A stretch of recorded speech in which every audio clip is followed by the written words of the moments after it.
Hi there, and welcome to the Creatives Get Real podcast. I'm Roben-Marie Smith. And I'm Sandi Keene, and these are real conversations about the creative life. Hey, Robin. Hey, dear, how are you?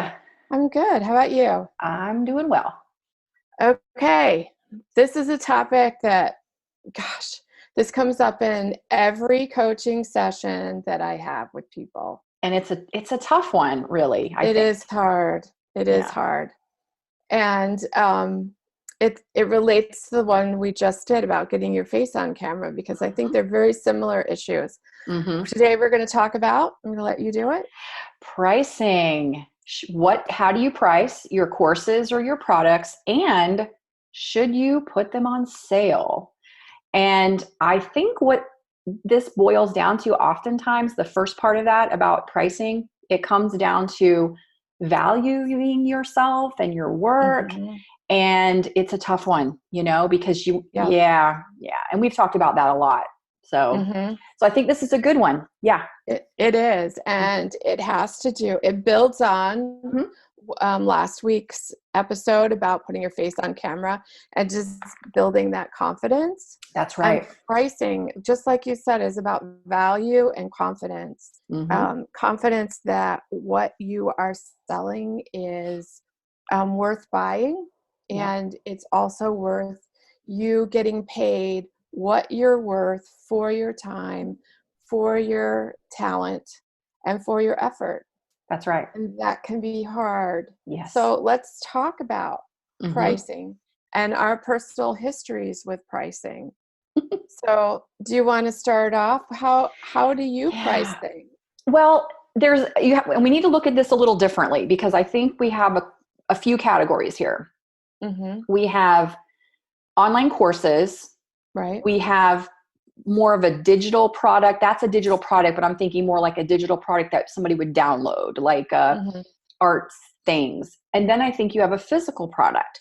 So a physical product's pricing is very different because you have costs involved in that are a little different, like ongoing. Like to film a class, you have the hosting of your class. There's things that you have to pay for no matter what. But when you're doing a physical product, like when I had my stamp company, my rubber stamp company, Mm-hmm. we had physical products. You had to buy the wood blocks, you had to pay for the rubber and the manufacturing, and there were the shipping, packaging costs. There's a lot of things that went into that. And there was sort of an industry standard for that, which made it a little easier to do. And generally that's whatever your manufacturing and your pricing is, then you double it. And then, but sometimes, you would have to figure out the best way to make that work for Mm-hmm. you. But when you're looking at an online course, you have expenses. And I think that sometimes people don't realize when they see something like that, it's like, well, first of all, it takes a lot of time to create an online course. There's a lot of Yes. hours that go into it. But then you've got, okay, you're paying for the hosting of that class. So whatever platform it's on, Explain perhaps, what that means, okay, the hosting, because a lot of sure. people don't know until you've done it. This is true. Okay, so when you sign up for a course, first of all, there's the processing payments, that there's fees that are associated with that. So you have to consider those things. But when someone signs up, they go to a place on the internet, on someone's website, to actually watch and view the videos and receive the content to, Right. to watch that.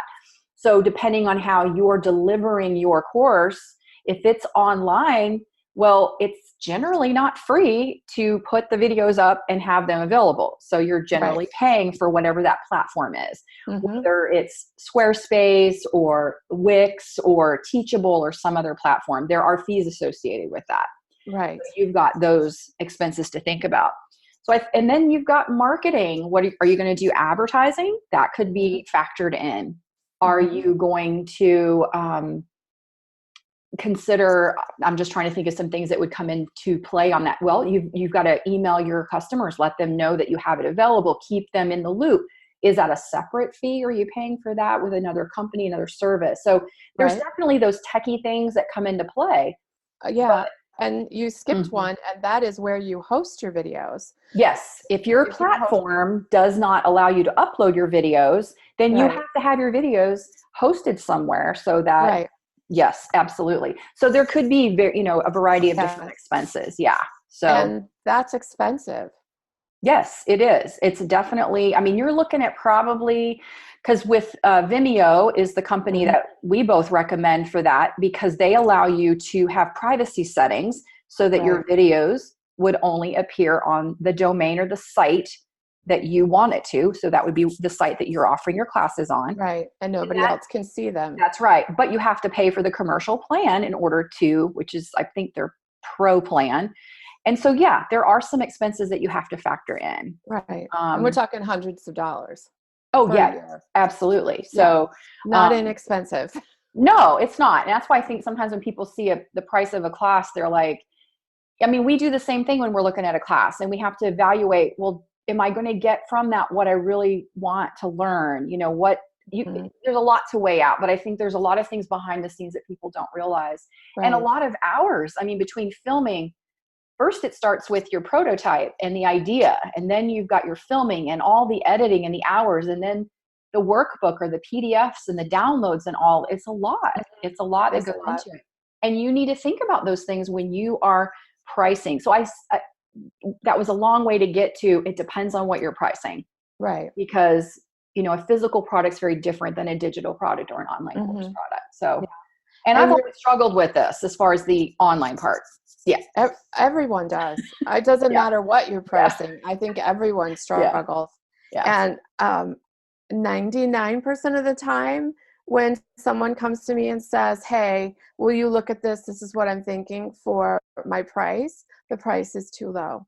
It's too And low. Yeah. it's always too low. And the reason is twofold. One is the confidence factor. Mm-hmm. That's their first or second time out of the gate. They're not really sure. They're kind of, like a Mm-hmm. little squeamish about it. Right. And so, they don't have the confidence to price it correctly. And this Mm-hmm. is what I tell my people. If it doesn't make you nervous and you have butterflies in your stomach when you say the number out loud, Mm. it's too low. Mm. Mm-hmm. The number needs to make you nervous. If Mm-hmm. it doesn't, you're giving it. If you're completely comfortable with a number, double it. Ah. You're Oh. way too low. You're way And too we've low. had this conversation and I'll be going, really? Are you sure? Really? But here's the thing, and we've talked about this, and I have to be mindful of the fact, number one, you don't want to underprice yourself, because there Mm-mm. is value. And I understand that someone who's brand new and just starting out, I do feel like their pricing structure is different than someone who has been at it for 10 plus years, 15 It should years. be, And yes. it should be. And you want your audience to value what you put out Yes. and respect you, Mm-hmm. and because you're excuse me, you're showing up Mm-hmm. respecting them as well. Right. So yeah, I know it's hard. It is Mm-hmm. hard. But I also think it's really important when you're pricing that you get someone else's opinion, Yes. maybe three people, Mm-hmm. and you say to them, okay, here's my product. You show it to them. You show them what it is, how you use it, what it teaches or does. And then you ask them, I'm thinking of charging $10 for this.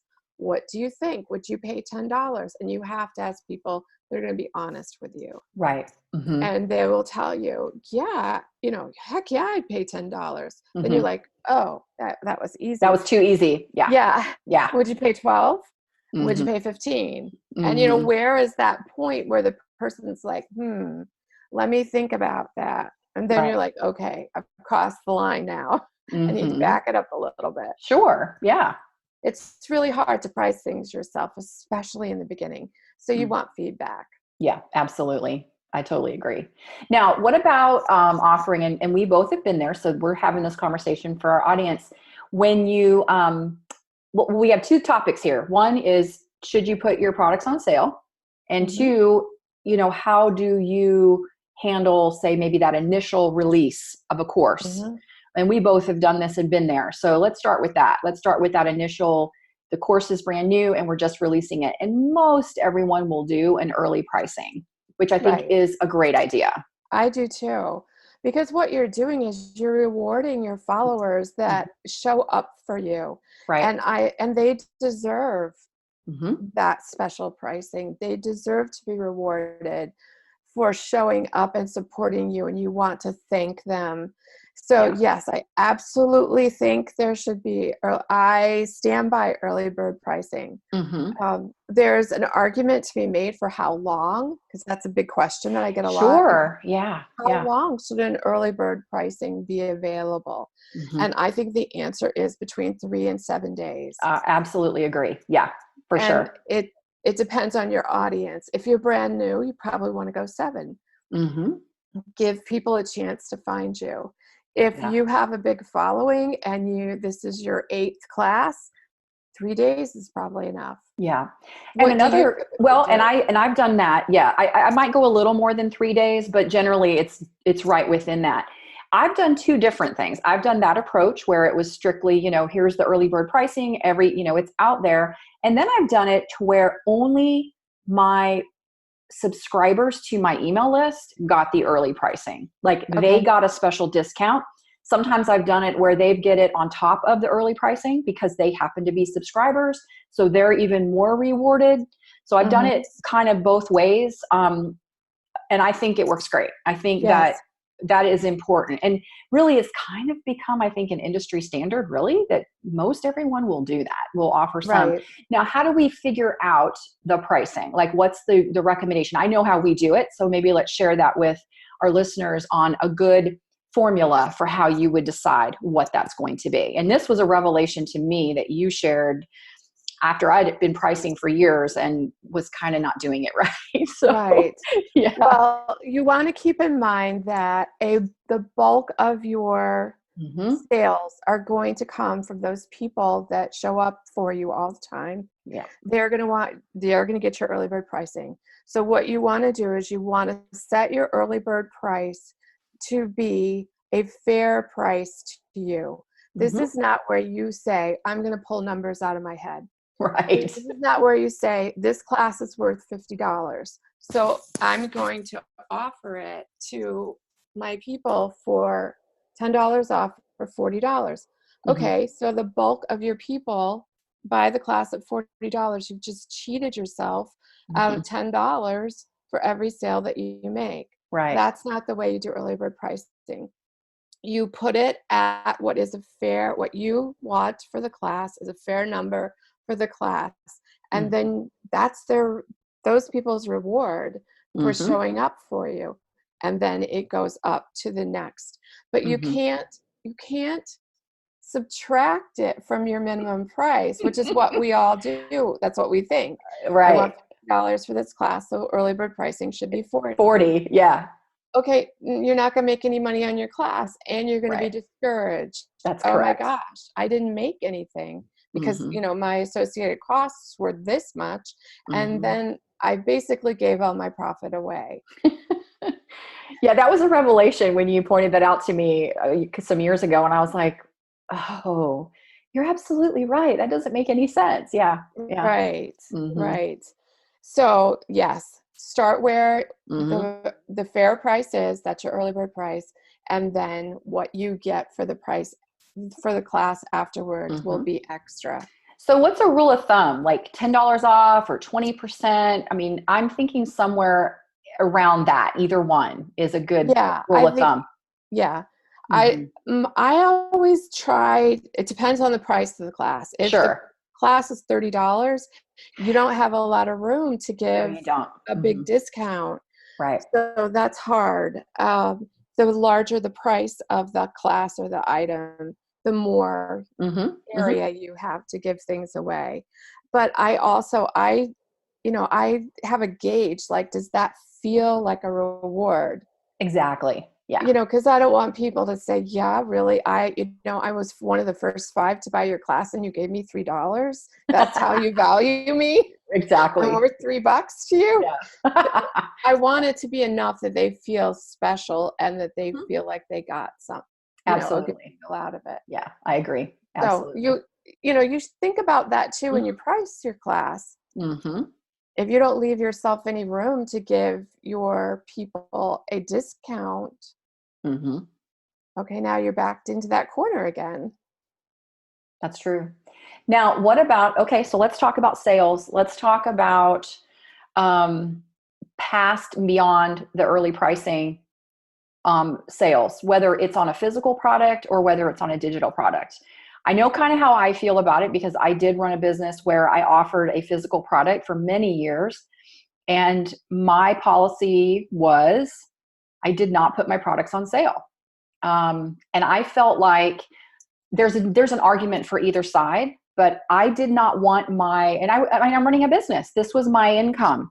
I did Right. not want my income to be fluctuating based on when people were expecting sales. Right. If you do that, people will wait.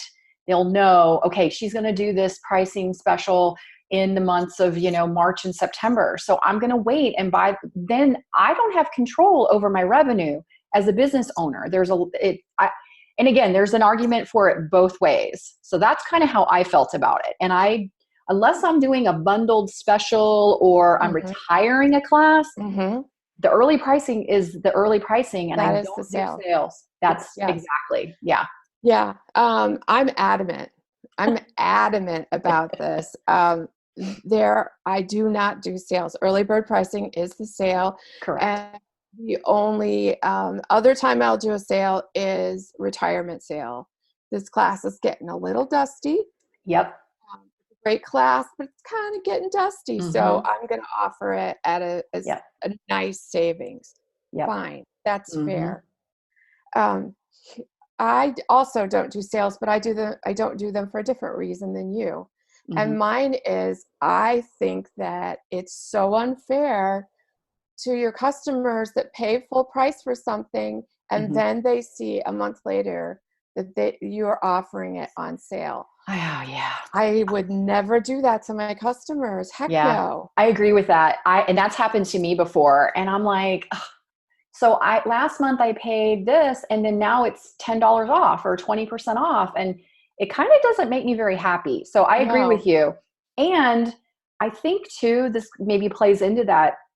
There's a value there. And I just feel like if you constantly do a sale or you're doing sales, aren't you sort of devaluing your product a little bit? I mean, I may be wrong, but it's sort of like, it's not worth this price. So I'll wait until it goes on sale because that's the price that it's really worth.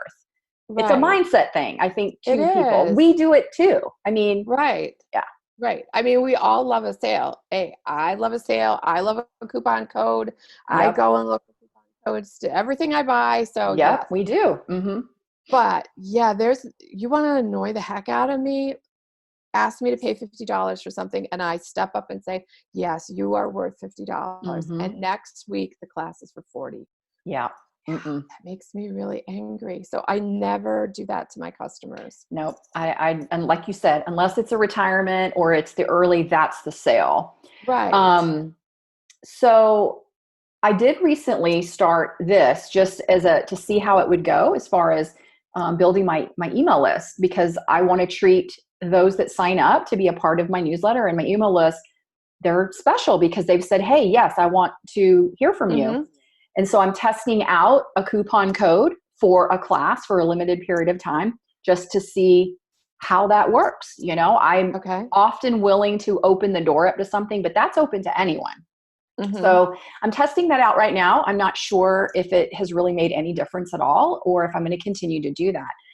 The other thing that I think about too, and this maybe isn't quite as much in this industry, but it could be, I suppose, is when you have been a loyal customer of someone's, and I'm talking, these would be the people that, they've taken, half your classes or more over the years. But it's like that company that you've been doing business with, and they're now offering something only to new customers. And it's a jam up deal. And you're like, why are they getting rewarded? And I've been your customer for all these years. Yes. I don't like that, so right. I think it's trying to think of your customers and really make them feel special because they have been supporting you, and sometimes it's sending them a freebie that's only available to them. Like they're on your list and you just send it to them. And so I think that there are ways for you to reward and keep your customers coming back and happy by not putting things on sale. Right. I think there's ways that you can get you can find things to do for them that don't involve that. Absolutely. One of my favorite things to do is to go into a classroom that's been my class, Mm-hmm. and to put something new in the classroom. Hey, Yeah. you paid for this class. Look, Mm-hmm. here's a bonus. I want to reward you for taking Mm-hmm. this class. I discovered something new. I'm sharing it Yep. with you, and you get it for free. Here it is. Mm-hmm. Boom. Oh yeah. Bonus. Yeah. That's a That's winner. how you reward people in my book. Yep. That Mm-hmm. that's you're rewarding with the right people. Yeah. Yeah. And I Yeah, I think kind of feel that's, strongly about I this. know.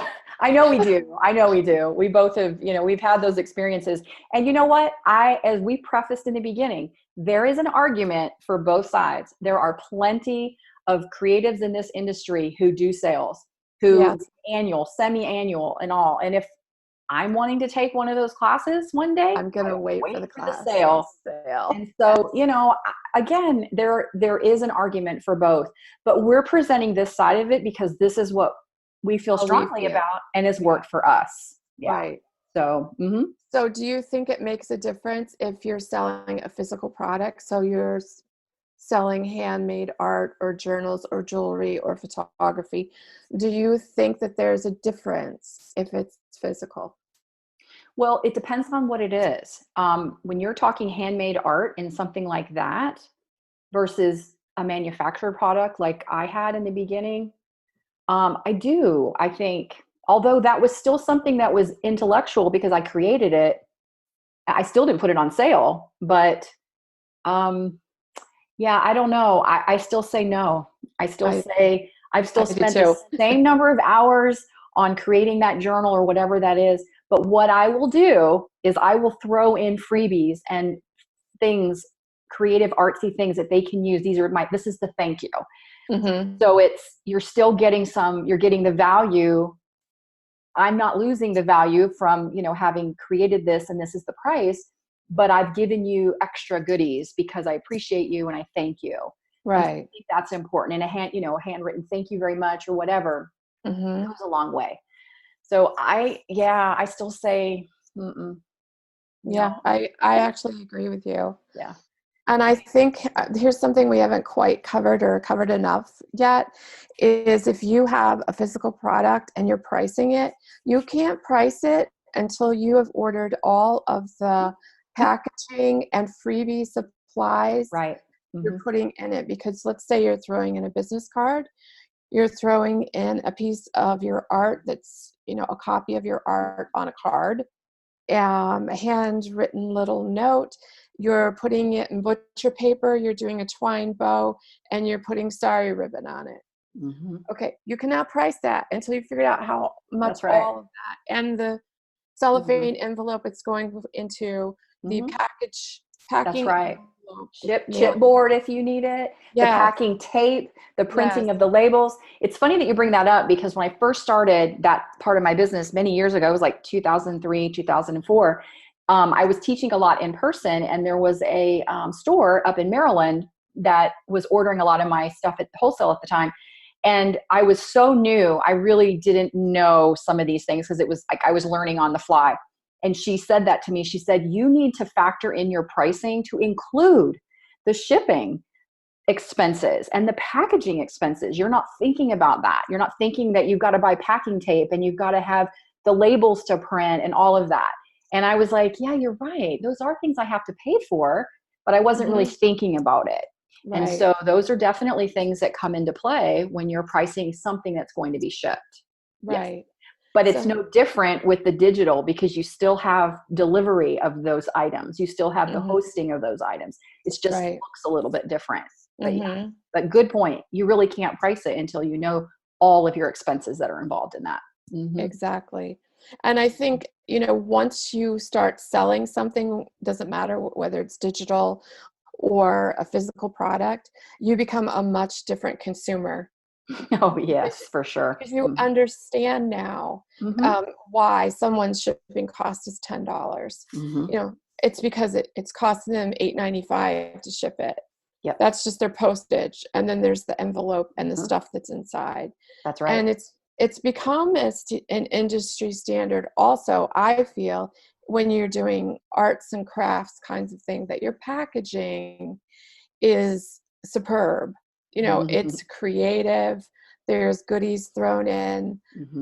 I've seen some artists online, I want to shake them, who put their items in butcher paper and then they hand paint a whole scene or a floral bouquet on top of the package for every package that goes out the door. Wow. That's fine. You can do that. But did you charge like $5 for that? Because you should. That's your art, and you just spent time on that. Yeah.